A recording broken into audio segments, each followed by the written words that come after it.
You ask Tiger to solve. This deals with linear equations with one unknown. The final result is x equals 12. Let's solve it step by step. Group all x terms on the left side of the equation. Subtract 8x from both sides. Simplify the arithmetic. Group like terms.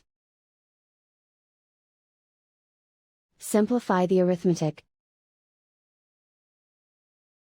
Convert the x into a positive number. Multiply both sides by -1.